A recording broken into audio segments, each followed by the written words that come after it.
her fire comes from. And believe me, she's full of fire. She doesn't even know that I'm talking about her right now because she's still filming me. But I'd like to introduce to everybody my good girlfriend, who I love and adore, Letitia Montana.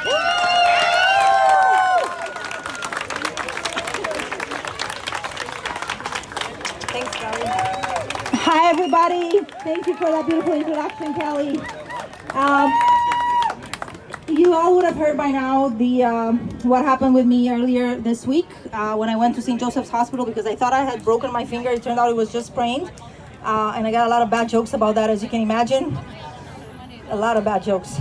Hi, my love. Yes. And people have even accused me that I was using my son as a prop and this was all just a prop.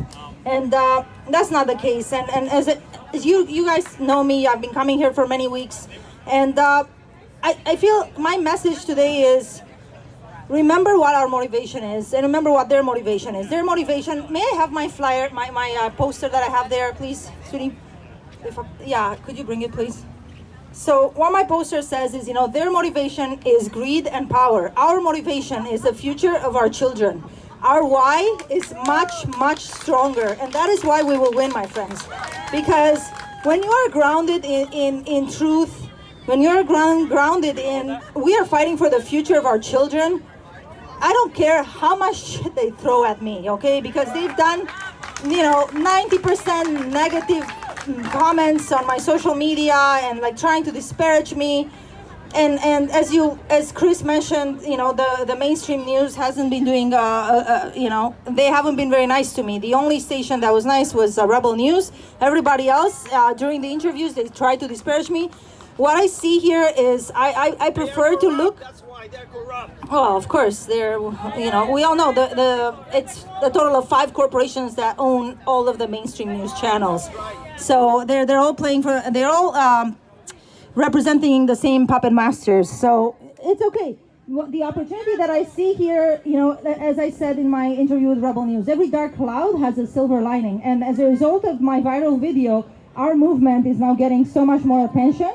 And even though they tried to make me look bad in those talk show interviews, they were trying to make me look like a tinfoil hatter. All of us who are in this crowd, we've done our own research, and we all know that there are doctors out there that have been speaking out against this so-called mask science. The studies are not conclusive, and you can find evidence on both sides of the story. So, and we also know, I have friends in my Facebook network that work for a hospital, and they're telling me we get 5 calls per day of people who have fainted in the streets, okay? So don't tell me that it's not dangerous to put on a mask, and don't tell me when all of us have seen those videos that within seconds of putting on a mask, oxygen levels drop down into the danger zone. So those videos are equally viral and people can access them. So with that being said, if people want to put on a mask, you put on a mask, okay? Don't tell me what I can put on my God-given body, okay? You can wear a hazmat suit for all I care.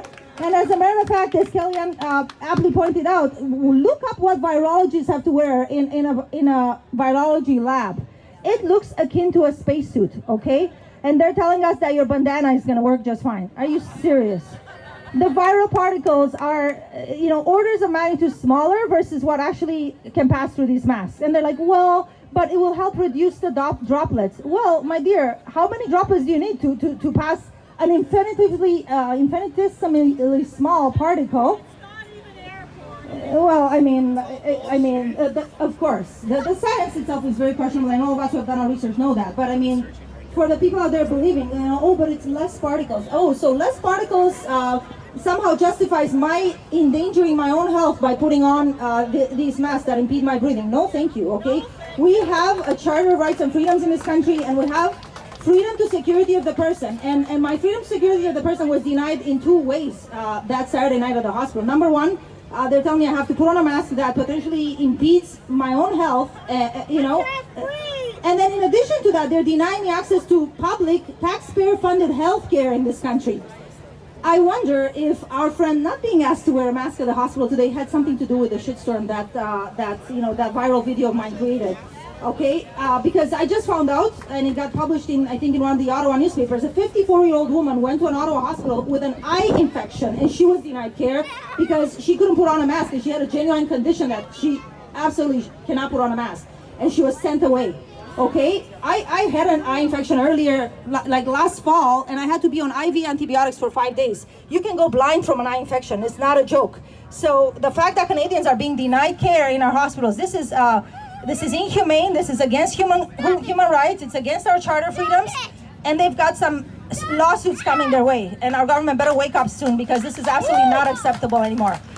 Okay, and with regards to all the media and social media backlash that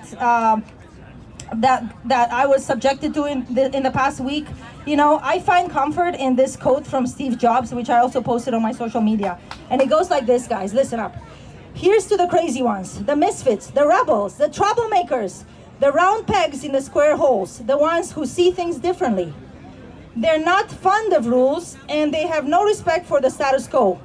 You can quote them, disagree with them, glorify or vilify them. About the only thing you can do is ignore them. Because they change things. They push the human race forward.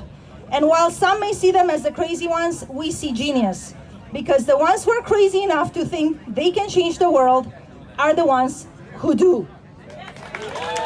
I'm going to leave it at that. God bless you all. Thank you for standing strong. Stand strong. We need to stand our ground in every way. Psychologically, emotionally, physically. Stand your ground. We are fighting a just cause. God bless you all. Letitia Montana, everybody. I'm so proud of her, and I think that everybody here clearly is as well.